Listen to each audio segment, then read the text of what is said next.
Yo, what is going on, guys? We are finally back today for another tier list. Now, I've been getting a lot of comments over the past month. Where's the tier list at? Did you stop doing the tier list? Are you gonna upload the tier list? Are they done? So many of those comments. And I apologize for slacking so hard.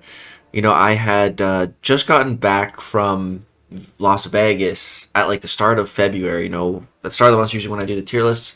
So I was just overwhelmed with so much stuff when I got back at the start of February. And then just kind of procrastinated the tier list, procrastinated.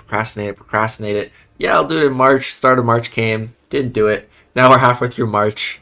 I'm like, oh yeah, I should really get on that. So yeah, I just haven't had a ton of time. So didn't make a ton of changes to the list either. Made some changes for sure, some good ones.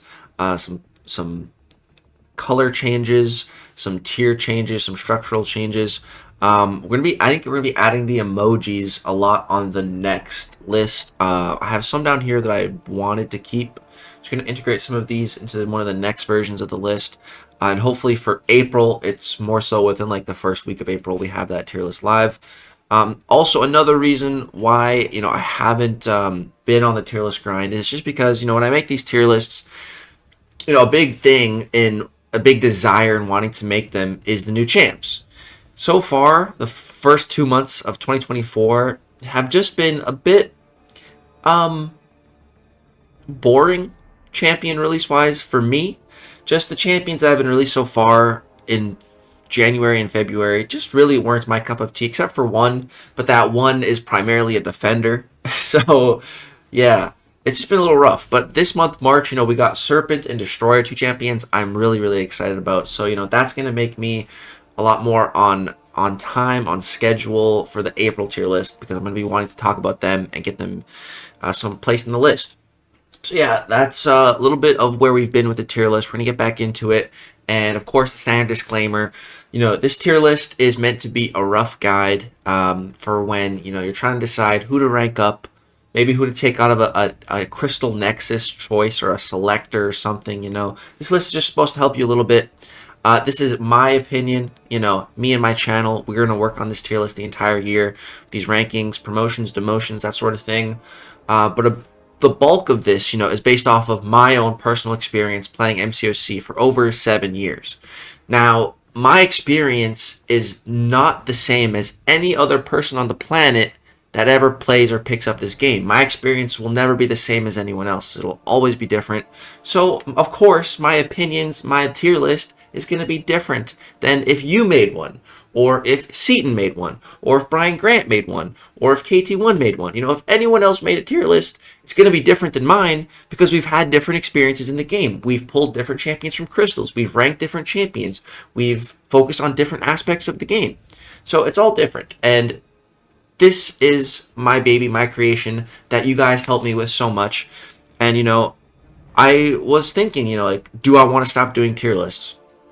And, I can't do it because one of the biggest things I'll remember from Vancouver last year, going to, the Battle Round Brawl and the Kabam meetup at their headquarters, I met a few of you guys, and multiple people, came up to me. They're so nice, so happy to meet me. And one of the things that multiple different people told me was how much they liked and appreciated my tier lists and how they would refer back to it. So if multiple people in real life are telling me that, that meant a lot. That really meant a lot. And I can't stop doing these tier lists, because a lot of you guys really love them. So we're going to get back to it. All right, that's enough rambling. Let's go ahead and get started. All right, guys, so getting started with White Tiger. So this was the champion who lost to Gladiator in the Summoner's Choice vote. So White Tiger, man, we finally got her in game, very start of the year, first month, and I don't want to say she's a letdown, but I would say she didn't make as big of a splash as I thought she would, based off of her hype. She that was the closest vote we ever had. It was by 0.5% that she had lost to Gladiators. There's a lot of White Tiger lovers out there. So, I thought she'd make a bigger splash in the game than she did. But I've heard a lot of people at like the very, very top of the game. Just not really say the best things about her. Call her kind of mid. But then, I see people like not at the tippy top of the game, but still top of the game that really like her. That's, say she's really fun to play. She's enjoyable. She does have some defender prowess as well. If she's awakened, she get like a power gain, when either champion I think gets like 15% health. Personally, I don't really see her at all in Battlegrounds. I see her in like maybe one in like every 8 decks, like every 1 in 8 matches. I see a white tiger in someone's deck. I don't think she's like ever been used against me. I don't think she's ever been put on defense against me. So it's really hard to gauge like how good of a champion she really is. I was debating putting her in the A tier or the S tier. Ultimately, I'm going to give her kind of the benefit of the doubt and put her in the S tier. I think she has potential. My good friend Brian Grant really likes her. He grinded arena for her, which is saying a lot. Brian does not really do arena grinds too often. So yeah, she's going to land in the S tier, which is a really good spot to debut in the tier list. And I'd love you guys' feedback on 3 of these new champions in particular, White Tiger, Dust, and IronHeart. I could really use your guys' feedback and opinions to getting them in the right place in the tier list. But for now, I think we're going to start White Tiger here in the S tier. So now let's go ahead and talk about the champion that came out alongside White Tiger, which was Bullseye, who I have at a rank 5 level and who I'm able to talk about a lot more because I know him a lot more. So Bullseye. So he is landing in the new highest tier. I don't think I had this tier on the last one. Before, we had the top 5 meta relevant champs, but champs in those should still also be in their own class tier. So that's kind of prompted me to create this own one. Shout out to some of the comments as well that had that as a really good idea. So I just came up with the GOAT tier. This is the highest possible tier on the list. GOAT, that means greatest of all time. These champions are the best of the best in their class, man. And so Bullseye's landing there. That is the highest praise, I can really give to a new champion. And, the reason he's landing there is because he is one of the biggest defensive threats in the entire game right now. When Bullseye debuted, it was pretty much, you could either word would work here, either, the best or the worst. Those words are pretty much interchangeable, even though they mean the exact opposite of each other. But both words work for Bullseye's release time for the Battlegrounds meta that he debuted in. You could say it was the best time for the character to come out. You could say it was the worst time for the character to come out because that meta just fueled Bullseye, man. It was like pouring gasoline on a bonfire. Like, Bullseye, we all know how crazy he is, but right when he came out, man, when he was brand spanking new, you could get him from the offers. If you're Valorant, you get a guaranteed 6-star. That's all you need. And then the Battlegrounds meta, you couldn't parry stun. And Bullseye, without stunning him, makes him like 10 times harder. So like when Bullseye like very first debuted in that first season of Battlegrounds, I really thought he was like the best defender in the entire game. Once that season ended and I experienced fighting Bullseye in a new season, it wasn't nearly as bad, and I'm like, oh, okay, he actually does have counters, because if you can stun him, you can use Bishop, you can use Archangel, you can use Storm Pyramid X, the mutants that are going to punish the Purifying, there's plenty of them now. There's quite a few counters to Bullseye, but that's the thing, you need to bring a counter against him, or you're screwed. If you don't bring a counter against Bullseye, you're just going to lose all your health and probably die. Maybe you'll get him down, but you'll probably have no health left. Yeah. Like, he's just so crazy, man. And, you can bring in...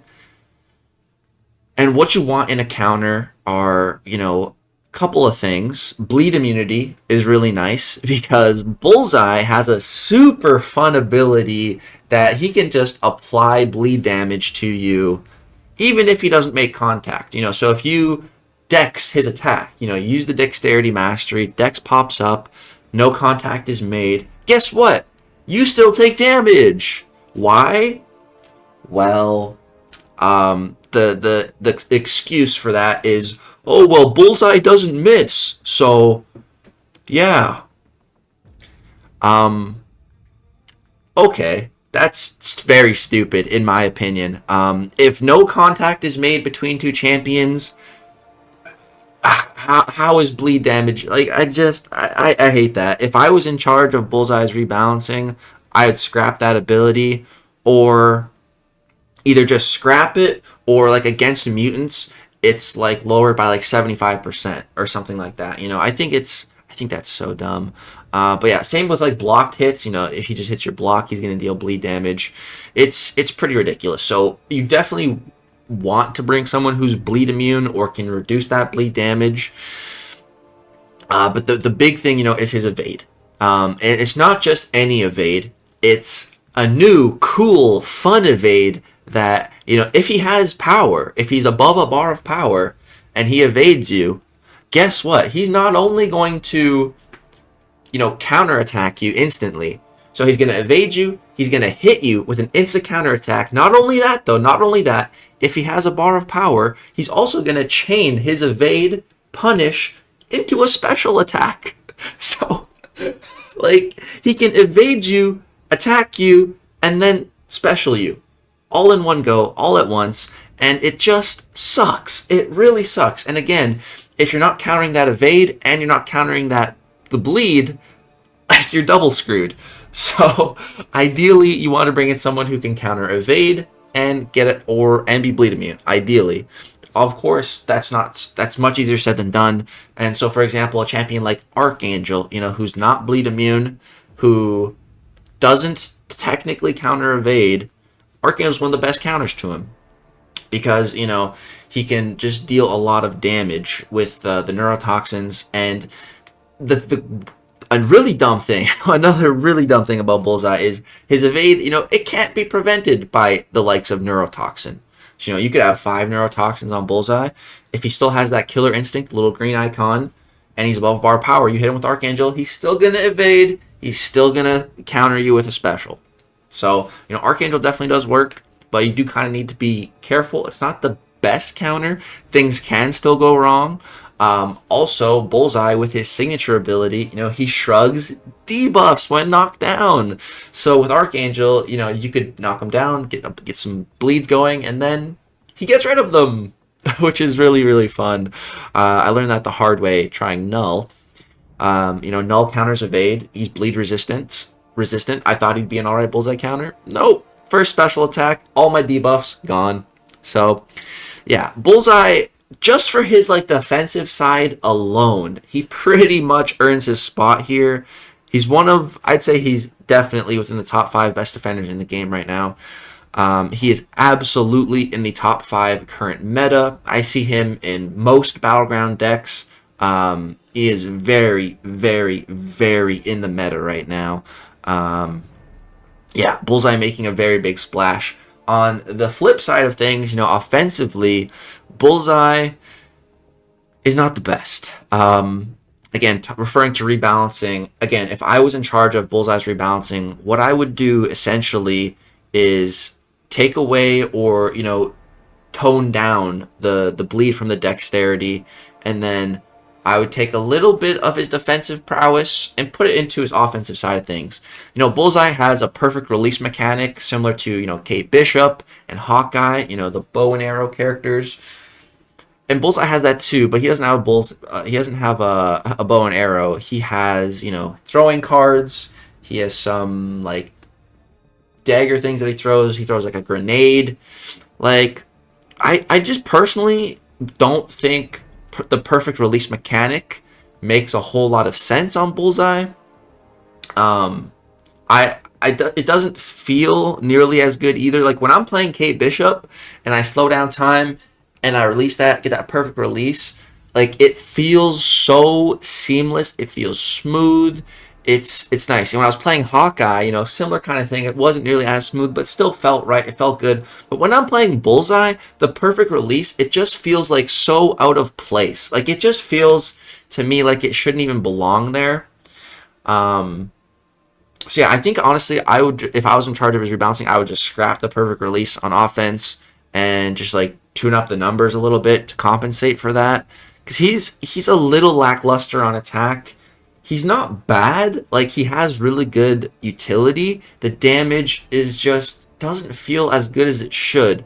And what I mean by that is, Bullseye, he has all guaranteed crits. All of his attacks crit, guaranteed, and he can never miss. So, Ebony Maw, for example, cannot punish him. Even though he has full guaranteed crits, he can't miss. So there's nothing Ebony Maw can do there. So never being able to miss just passively and having full guaranteed crits always, that's some nice base utility. And you'd think his attack would be higher, always critting, but it's not. It feels bad. Like, I've had to use him in offense a couple of times in Battlegrounds. And, like, for example, one time it was against a Spider Ham. And Bullseye, with his special one, you can also prevent evasion. So, just get to a special one, pop it, you're fully countering, miss and evade. That's really great utility. And so I was fighting a Spider Ham, I had class advantage. So, full guaranteed crits. I'm ripping special ones as soon as I get him, preventing his evade. He's not gaining his charges. And I lost that match. I went as fast as I could with Bullseye, and I was just still too slow because his damage output is just lackluster. So, yeah, man, I'm very curious to see what happens with Bullseye's rebalancing. I'd say I'm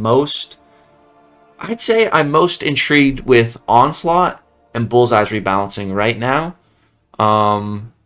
Yeah, definitely those two at the moment.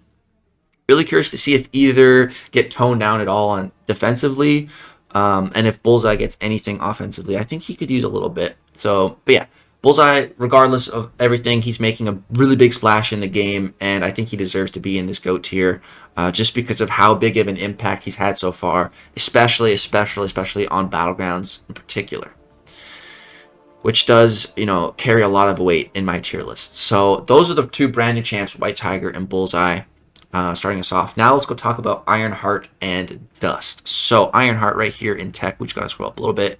She is landing in the A tier. So far, out of every 2024 champion, she is placing the lowest on the tier list. Now, originally, I had her over here in the S tier with these other champs, but then I thought about it more, and I decided to demote her.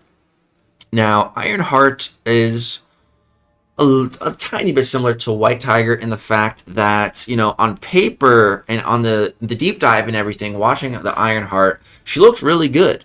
She looked really great. She looked like a pretty good onslaught counter. She just looked like she had a lot of utility, a lot she could do.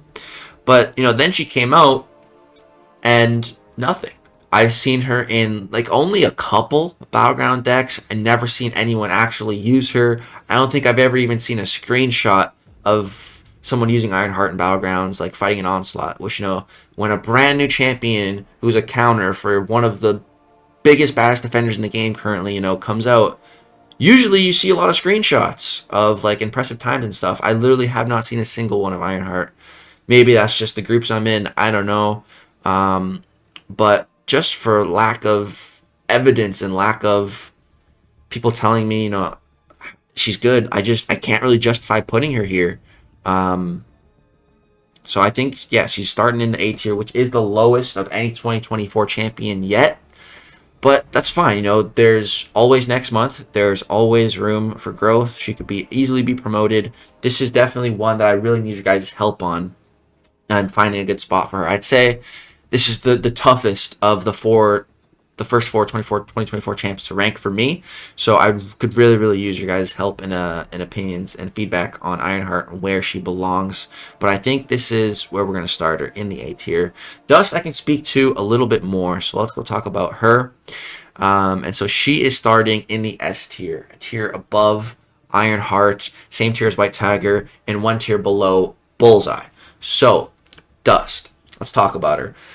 She has made a pretty good entrance into the game, I would say. She is definitely in Battleground decks. I've seen Dust in, I would say, I don't know exactly how many, but definitely a fair few. I wouldn't say she's common, but she's not uncommon. I'd say every 3 matches I see her in a deck or something like that. So, she's fairly common, and I like to ban her if I can. I've had to fight her one time. I just didn't have enough room to ban her, and I ended up using Hulkling, and I ended up winning the round, but I definitely took some damage, and it was definitely annoying. So she is definitely annoying on defense. I don't want to fight her. I've been banning her. I think she is a pretty good addition to the game, and just as a defensive champion, she spins up her sandstorms, which just deals direct damage to you, and I'm pretty sure it's the direct damage that, like, it doesn't even matter if you're near her. Like, if the sandstorm is up, like, you're taking damage. I think that's what I remember from fighting her. So it's really annoying. It's really, like, it's worse than Terrax's Rock Field, because that you can outrange and kind of get away from. Same with like Maestro, but Dust, it's just a lot of damage, and she's also a decent attacker. There's a lot of glancing, which makes her more annoying defensively. But on attack, that is a nice safety net to just mitigate damage. I haven't really played with her a ton. I haven't really seen a lot of people use her on attack, but she has prowess. She has some pretty big specials. She looks really solid. She looks like a good addition to the mutant class, which the mutant class, man, honestly, lately has been feasting, which I love to see, because 2023 last year was just like a disrespectful year to mutants. Like, it was just a terrible year for the mutant class right until the end. Then December came and we got Onslaught. Just literally the mutant goat, the greatest mutant of all time that I've ever bore witness to in the game. Like, Onslaught, man. Yeah, that guy's nuts. But and Dust is no Onslaught, but she's not bad. She's making a good appearance in the game, and she's landing in the S tier, which I think is pretty solid. So that is our 4 new additions of 2024, all of them being ranked. So let's go over it one more time. So White Tiger landing in the S tier, Dust also landing in that S tier. Both of these champions, kind of like dual threats, very kind of similar. Dust just being the more prominent defender, I'd say, definitely right now. And then we had IronHeart, who's landing in A tier, which definitely need you guys' feedback on those 3 champs, those 3 2024 new ladies that are in the game.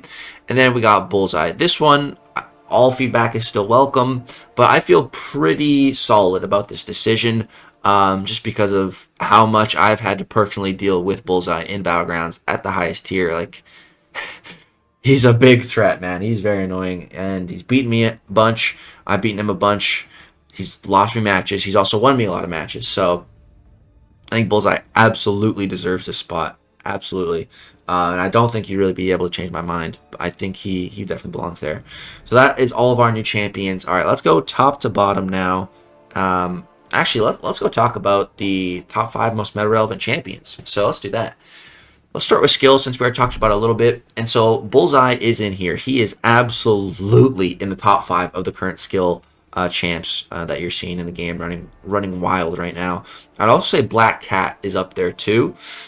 She has really been impressing me just at rank 2. The amount of fights that a Black Cat here can take, man, it's incredible. She can do so many different things. When I put the emotes back in, she's definitely going to need the relic one, because the Black Widow relic on Black Cat is an absolute game changer for the character. Having access to that beeper debuff, you can basically expand Black Cat's good matchups from, like, I don't know, 20 to 30% of the game to like an upwards of like 80% just with that relic. Like, it's such a game changing relic for her, man. It's nuts. Then we got Masakre up here. 7-star Masakres are floating around in the game now after the Karina challenges. And Masakre was the champ that I decided to pick. I picked 1-star Spidey, 1 Masakre, and Masakre unduped. Just unduped, man. At rank 2 as a 7-star. Can just do ridiculous things. It's nuts. And then Kate Bishop, I think, will always be in the top 5 meta for skill champs. Kate Bishop is, I would say, the best skill attacker in the entire game. Period. Like, that's just a fact. Kate Bishop is one of the most ridiculous champs in the game. Period. Like, I started bringing her to AQ now, and she can do like pretty much all my fights except for my tech path in section 2. But every fight, like I used to use Hercules for, I use Kate for now, and it's like twice as fast. Also, there's Danny Moonstar mini bosses in AQ. The reason they put her there was, you know, she prevents champs like Herc's immortality and stuff. And so I haven't fought before her. It was King Groot. I used to always fight the King Groot minis. Then they changed to Danny, and I just kind of stopped because my Herc would die. Now that I bring Kate Bishop to AQ, I literally fight Danny Moonstar mini bosses with my Kate Bishop, and I destroy them in like a minute. Like, Kate is just ridiculous, dude. Like, if they can be cold snapped, she's gonna work, and they're gonna die fast. She's just ridiculous. And then Nick Fury, same thing, just same coin as Kate Bishop, just the other side. Nick Fury is the best skilled defender in the game, or he has been. You know, we got Bullseye now, but Nick Fury, you know, he's always gonna be tried and true.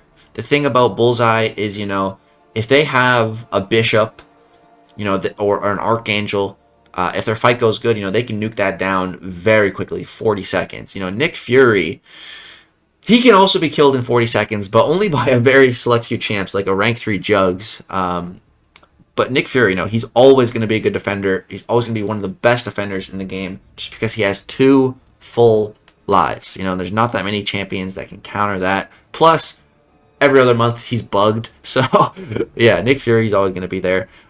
Science, this hasn't changed at all. Scorpion, Titania, Hulk, Spider-Ham, Photon. These 5 Science champions are just quite literally in a league of their own. Tech, though, the tech meta has changed a lot recently. Shuri and Future Ant-Man are still up there. Always have been since Shuri got rebalanced, you know. I mean, since both of them actually got rebalanced, they've been up here, and I think they always will be. Shuri, you know, just one of the best domino counters in the game. Good defender, good attacker. A lot of people have her at rank 3, myself included, especially because of Necropolis. Future Ant-Man continues to be one of the best tech defenders. Like, his glancing is just so nuts. A lot of RNG in fighting him, just whether he gets the armors or not. You can just kind of get screwed.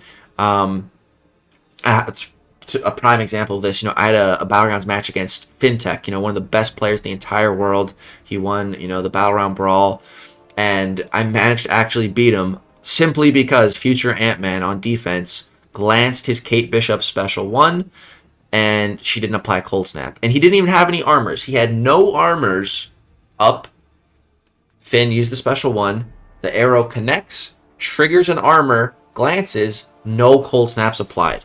And I beat Fintech, you know, the Vancouver Victor, one of the best players in the entire freaking world, just because Future Ant-Man is dumb. And his RNG got me the win. Like, that is how good of a defender Future Ant-Man is, dude. It's ridiculous. Then we have 3 new champions up here. Honestly, I don't know if I should have put Iron Man up here. I feel like I should have put Stark Spidey up. You know what? We're going to make a change. We're going to make change because Stark Spidey, I think, is in the meta right now. I've seen a lot of people, especially Trappy, made some really sick stuff. If your 7-star Stark Spider-Man is awakened, he crits like every hit. You know, mine's unawakened, so he doesn't crit that much. He's still really good, but fully awakened, man, this guy's absolutely in the meta. And then Red Skull and Shocker. So Shocker got rebalanced, and he's really good now. He's able to take all kinds of fights. For example, Onslaught, Maestro, so many different kinds of fights of very difficult defenders that Shocker can handle. It's crazy. And Red Skull got a sick buff. He's now in the Titan pool. Red Skull is a nasty guy on defense. His special 1 gives him an auto block chance. Special 2 applies an unstoppable buff. And, you know, if you hit that man's block, boom, there goes percentages of your health from being power burned. It's crazy. You know, even if you're Gallon, even if you're Hulkling, you're immune to power burn. You hit Red Skull's block, guess what? You're still taking damage. Your power won't be burned, but you still take damage. I'm pretty sure Red Skull's been like that. He's just a menace, dude. He's a big menace. Plus, he's a domino counter. He's not a bad attacker. Special 2, Special 1. Special 2 applies some shock. Special 2 pauses them. You can do some good stuff with that. Cosmic. Only 1 champ changed here. Hercules, Hulkling, Gallon, Maestro. I assume these guys are going to remain in the meta for a long time to come. But before we had Hyperion here, and I swapped it with Cosmic Ghost Rider because Cosmic Ghost Rider has been doing some really good stuff lately. It's honestly annoying. It pisses me off how good he is because my champs just get ran through by him. Like Maestro. My rank 2 Maestro got decimated by a CGR the other day. and it lost me a match. And I was like, wow, freaking CGR, man. So I definitely ban it. If I see an Ascended Cosmic Ghost Rider and I can afford to ban it, I do. Mystic, Absorbing Man, especially in the current Battlegrounds meta, we have some nodes for the GC. For right now, whenever they're going to be getting on a timer unblockable and indestructible buffs, Absorbing Man, those are some of the specialized buffs that he reduced the duration of by 90%.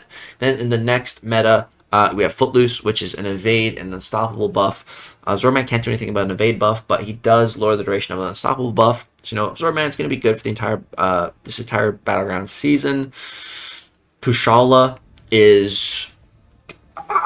I recently awakened her as a 7-star. Dude, Kushala is ridiculously good. She's one of the absolute best counters to a brand new defender, who's not even on this tier list yet. He'll be on the next one. That is the Serpent, brand new Cosmic, Thor's uncle, the God of Fear, Odin's brother.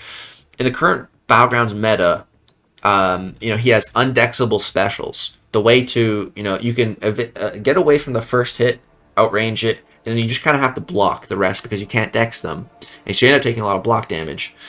However, Kushala, she can first of all just block unblockable specials. She doesn't care. She can block them. Second of all, she can regen block damage. So, yeah. Third of all, I think so. Kushala, for those two reasons, she's one of the best Serpent counters in general. But in the current Battlegrounds meta, I think she is the best because, again, every 15 seconds the defender goes unblockable and indestructible. And the Serpent with those nodes is ridiculous because if he has an unblockable buff and he throws that special, what are you going to do? You're not going to do anything. You're going to get hit. You're going to take a lot of damage. Unless you have Kushala and you have one of your blue blessings built, you can just fully block his unblockable specials with the node, with his abilities, with whatever. Dude, Kushala is just... I'm so happy I awakened her as a 7-star, dude. Now that I have her awakened as a 7-star, I'm drafting her. I'm using her so much more, and she's so good. It is, wow. We got Juggernaut up here. Juggernaut is probably the fastest Battlegrounds nuke there is. He's just so ridiculously fast. A 7-star rank 3 Jugs. I know two good friends of mine has that, Andrew the Rough and Darth Ghost.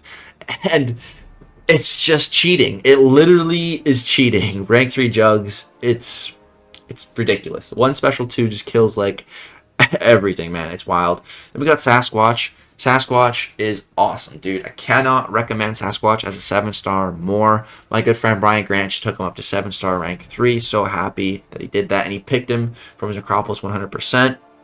Sasquatch will always be in the meta as a Battlegrounds defender. One of the biggest, beefiest, and best. And then we got America Chavez up here as well. America Chavez is really good. I need to get better at using her because she is so good. Then we got Mutants here. We got Onslaught. Onslaught, I don't think will ever leave this. Archangel, kind of same deal. He's always meta relevant. Sunspot has been doing really good things in the game lately, and I kind of want one. Kind of want a 7-star. Domino, always doing Domino things. And Bishop stocks are going up mainly because of Bullseye.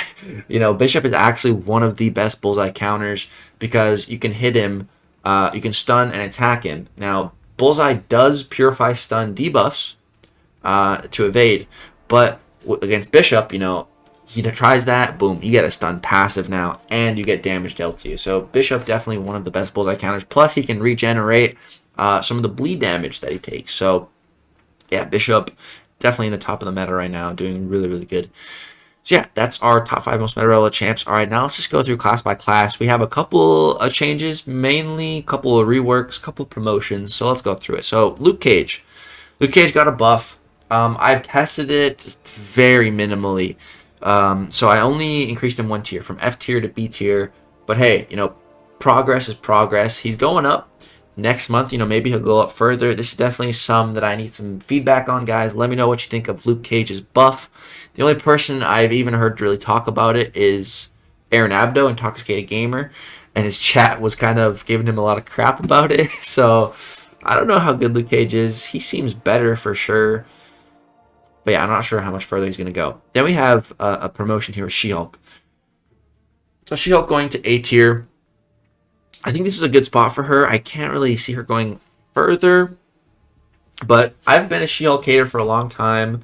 However, the Winter of Woe Absorbing Man boss fight kind of made me start to like She-Hulk. That fight was just one of the most difficult fights we've ever seen in MCOC, which was crazy. You know, like I was not expecting to see one of the most difficult fights ever this year in Winter of Woe. You know, something that's supposed to be for the entire community. And especially like now that we've seen like the rest of the Winter of Woe fights, like they're all what I expect of difficulty level for this type of content. You know, they're not easy, but they're very doable. But that Absorbing Man was just a different animal. That dude was a different beast, and I really enjoyed that fight. And She-Hulk was just the best counter to it. She just countered everything. There was even like specialized play styles for it, where you basically just kind of heavy spam in the corner and like run into a special ones. I didn't really want to do that. I don't like playing like that. And then, you know, there's the proper way to play, which is, you know, MSD's way with, you know, maintaining the Furies and everything.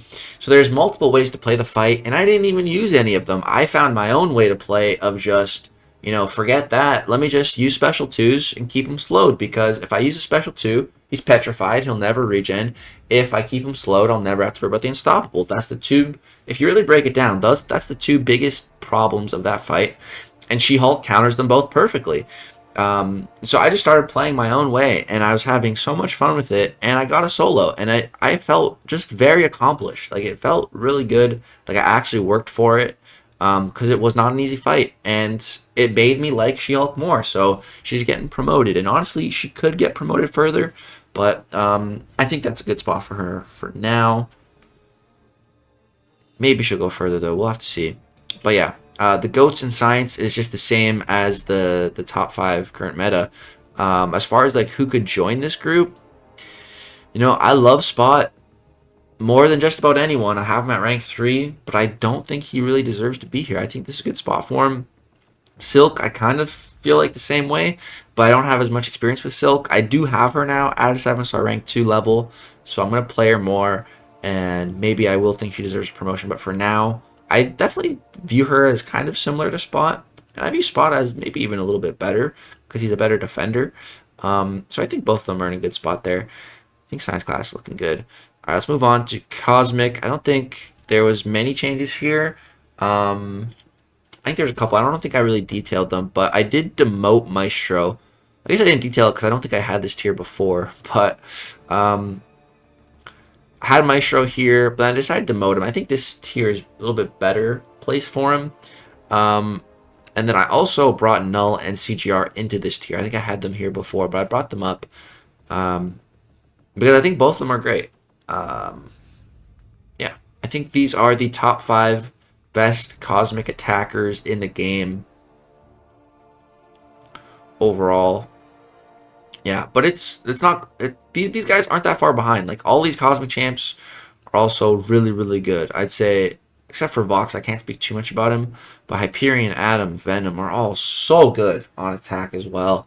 The only thing about Hyperion and Venom is both of them kind of need RNG to line up. You know, Hyperion with his buffs, Venom and his debuffs, Venom with his, you know, I mean, his buffs too. You can reroll them and stuff, and just his crits, his bleeds. And Atom, you know, he's not really RNG based, but he is AI based. So, just kind of the things holding him back from being here. But, you know, all these champs here are just so good, man. And there's not really any RNG involved. Well, there is some, you know, Null with applying his debuffs, but it's a high enough percentage that it doesn't really matter that much. And Hulkling, you know, if you get crits, and same with CGR, but it doesn't really matter. They both do so much damage, whether they crit or not. So, yeah, those Cosmic champs are just kind of in a league of their own. And I'd say Maestro, you know, is a good enough defender to maybe make it here, but I think that's a good enough spot for him for now. Mystic, we definitely had some changes here, just some promotions. So Sasquatch, I moved him up to this tier because I love Sasquatch, man. I'm going to have a video coming of some Sasquatch offensive gameplay as a rank 3 in Battlegrounds. Dude, he's so good on attack. He's Sasquatch is a beast. I've taken Bishops, I've taken Nick Furies, I've taken Maestros, and won 1 rounds against really good players, against those types of difficult defenders with my Sasquatch, dude. Like, Sassy's such a beast. Then I promoted Rintra as well, because I think Rintra, so anyone who doesn't really know, Rintra's fallen off. Rintra has kind of fallen off the face of the competitive scene for the tippy top of Battlegrounds. You just don't see him. You don't really see him in decks at all. The occasional Ascended Rintra I'll see, but they usually don't get drafted. Rintra's just really rare, but I think we're going to see a big Rintra resurgence soon. Especially, again, the Serpent, these crazy new defenders can definitely bring relevance to older characters like Bishop. I said earlier, Bishop stocks are going up because of Bullseye. It's the same exact concept. Rintra stocks are going to be going up because of the Serpent. The Serpent, one of the best counters to him right now is Tigra. We all know how good Tiger is. However, there's RNG involved because Tiger's neutralize is 100%. The Serpent, his immortality, his cheat death mechanic is 125%. So that means Tigra, even if you're the best Tiger player in the world, if you're fighting Serpent, there's a 25% chance you don't kill him. His buff triggers. You get screwed. So that kind of sucks. Rintra, on the other hand, my guy right here, against Cosmic Champions specifically, he's reducing their buff ability accuracy neutralized by 200%. So Rintra will be a guaranteed and safe counter to the Serpent, whereas Tigra is, much faster, but not guaranteed because of RNG. So I think that's a big reason why we're going to start seeing a big Rintra resurgence. Maybe not yet. Maybe next month. I don't know. He could also be coming as a 7-star. You never know. I think a 7-star Rintra could make some sense. I don't know if it's too soon. I don't know if it's going to be coming this year. I don't know. I could see it, though. I wouldn't be surprised if we saw a 7-star Rintra. So, yeah. Rintra kind of fell off, but I think he's going to be coming back. Let's move on to the Mutant class. Also threw in Magic in the tier list and Quake. They're both in these tiers, but they're 5-star locked, so I'm not really going to talk about them too much. All right, let's move on to the Mutant class, though. So we have really just one big change here, and that is Nightcrawler. So Nightcrawler got a nice promotion because he got buffed. Nightcrawler got a really awesome buff. I've heard some people talking some crap about his buff. Man, I literally saw one comment say, Legacy, you need to see more Nightcrawler gameplay because, he's not as good as you think. And I was like, dude, my good friend Zarafa has been sending me gameplay. I have seen gameplay. He is that good. Nightcrawler buff is awesome, man. I am so excited that I'm going to be getting a 7-star version, and if I get enough, and if you guys get enough of the daily deals, there is those rune stones, the extra ones that you can get. I mean, we can go in game right now real quick and show it off. These guys right, so many deals. These guys right here, these X Magica rune stones.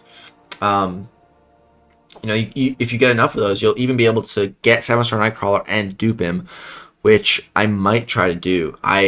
7-star Nightcrawler, dude, I'm excited. I've honestly been thinking about just ranking up my 6-star in the meantime, but I think I decided I'm just going to wait for the 7-star. But yeah, I think he definitely deserves this S-tier promotion, and I think there's absolutely room for him to go further. The thing about Nightcrawler is he was never a bad champion. He never was. He was always a good defender. Always. There's been tricks and ways to counter him a little bit more easily. But those kind of stopped working for years, and now they kind of do work again, but it's also kind of inconsistent. And if you're wondering what I'm even talking about, it's basically when you're fighting Nightcrawler, you just kind of toss a light, and he'll switch his mode on his own. That used to be a big thing 5 years ago when Nightcrawler was a big and bad defender, and then they fixed it. And so for years, no one talked about it, no one used it, and then just this last year, people started talking about it, people started using it more lately, and then he got buffed, and now, of course, everyone's talking about it, using it again and stuff. So, It's interesting, but I've heard it doesn't really work in Battlegrounds. I've heard like the AI is so wonky and stuff. It's not reliable, this and that. So who knows? But at his base, Nightcrawler was always a decent defender. No one can argue that. He was always a decent defender. Let's not even say good, let's just say decent. So he always at least had that going for him. The other thing he always had going for him was his Bamf. Nightcrawler's whole thing is teleporting. He can teleport. And so with that, he's blessed with a bigger window to evade, to Dex. And he doesn't even need Dex. He doesn't need the dexterity mastery to Dex. He has it built in. There's a couple of champions that have that built in. Nightcrawler's one. Invisible Woman is one. I think there's a couple more. But that's really nice because, some champions also turn off Dex. But I'm pretty sure Nightcrawler, his natural teleportation Bamf thing, that can't be turned off. That's his mutation. It is what it is. So now that there's champs that can fail Dex, it's nice to have a champion that has that like built in, and it's different. So it can't just be turned off. Nightcrawler always had those two things going for him, which always gave him some relevance. And now, after the buff, he still has his defensive prowess. He still has that enhanced evasion window. And now, he's actually a good attacker. He gets prowess on attack. He can do some big damage, some big instant bleeds, some big crits. Like, what is not to like about the Nightcrawler buff? I don't know. Yeah, so in my eyes, he's just so much better now. He's a triple threat, defensively, offensively now, plus that big evade window. So adds some utility.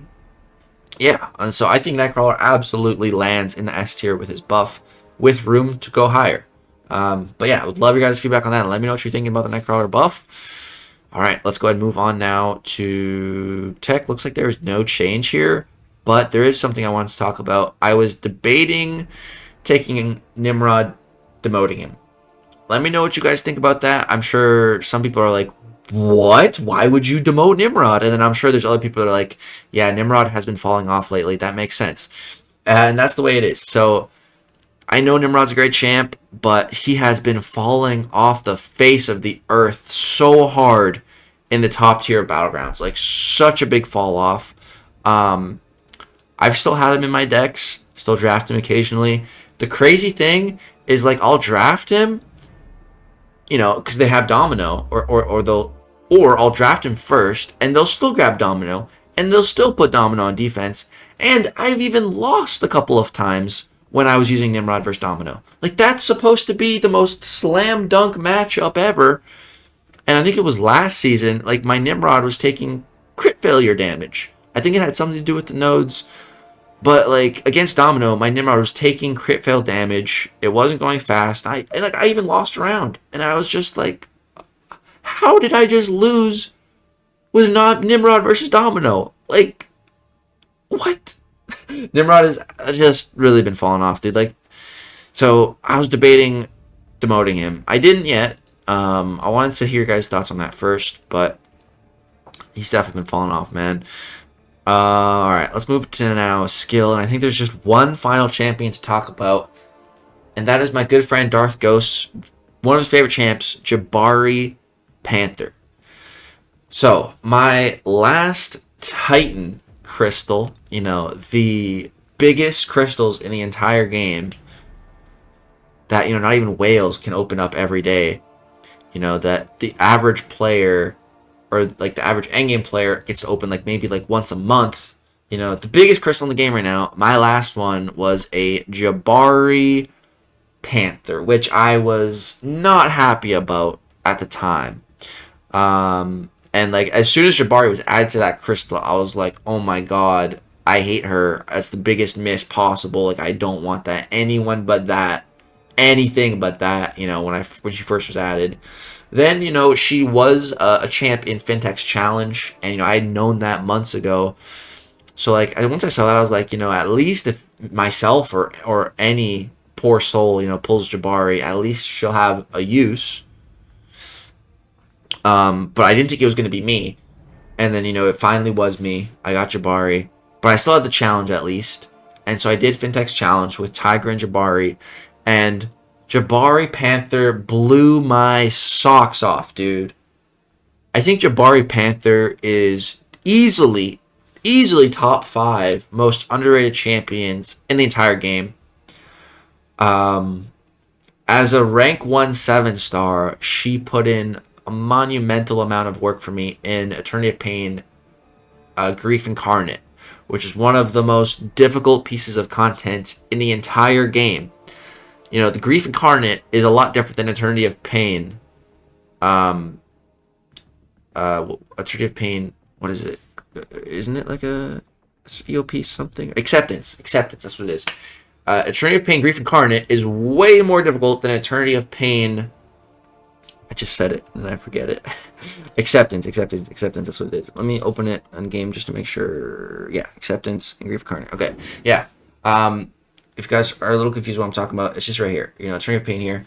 The big difference is Acceptance, you know, it's split up into 2 different paths. And, you know, so it's cut in half. And, you know, there's a swap node, so you can swap your champs. Pain Incarnate has no such swap nodes and no such double paths. It's just one path every single fight. And that's it. And Jabari Panther, man, she soloed the Scorpion. I just soloed it with her as a rank 1 7-star. She did a really good job against Penny. She did a really good job against Blade. She did a pretty good job against MODOK. Who else did I use her for? I think I used her for Overseer. I think that fight went really good. Dude, like Jabari Panther, I think I used her for Crossbones too. Jabari Panther just put in a ton of work in here. And just at rank 1. And I was debating taking a rank 2 for it. But I decided not to. I decided to take Masakre instead, you know, from the 100% rewards and rank 2 him instead of Jabari. And honestly, now, with hindsight being what it is, you know, maybe it would have been better to just take Stark Spidey twice and rank 2 Jabari Panther. That might have been the better play. I don't know. But if I dupe my Jabari, I think I'm going to wait, you know, to open another Titan until she's out of there. Because I really don't want to pull her from another Titan. Like, I like her now. I don't hate her anymore. But that doesn't mean I want her out of my next Titan. But out of a basic, if I awaken her out of a basic, I could absolutely see myself taking her to rank 2. A big reason to rank her up would be, you know, to fight Photon. My good buddy Darth Ghost, I think he uploaded a YouTube short, and he was fighting Bullseye and Photon with Jabari Panther, and he beat them both in like 45 seconds. Bullseye and Photon, 2 of the most dominant defenders in the entire game. He smoked them in under a minute with a 7-star rank 2 unduped Jabari Panther. She is very impressive. She's very impressive, very underrated. She absolutely deserves this promotion. And if you don't believe me, go watch Darth Ghost's channel. Go watch some of his fights, and you'll see why. But yeah, guys, I think we finally got through the whole thing. Wow, this ended up being a lot longer than I thought it was going to be. But yeah, that is the new list for March. Once again, I want to apologize to you guys for being so tardy with this tier list. And for next month, for April, I will try to have it out within the first week of April for sure. And that'll be the 2 new editions of Serpent and the Destroyer. 2 champs I'm very excited to be talking about, especially the Serpent. Destroyer hasn't come out yet, so I don't know what's about him yet. But I did take my Serpent to rank 5 and ascended, and I'm really liking him. So yeah, that is going to go ahead and do it for this tier list. Thank you guys so much for watching. All love and support that you give me on these tier lists especially. It means the world. We're going to keep doing them because I know how much you guys like them. That was a lot of talking. Drop a like if you enjoyed. Subscribe if you want to see more content. Hit the little bell if you want to be notified when we upload and go live for streams. That's going to do it. Thank you so much for watching. I love you all. Peace out.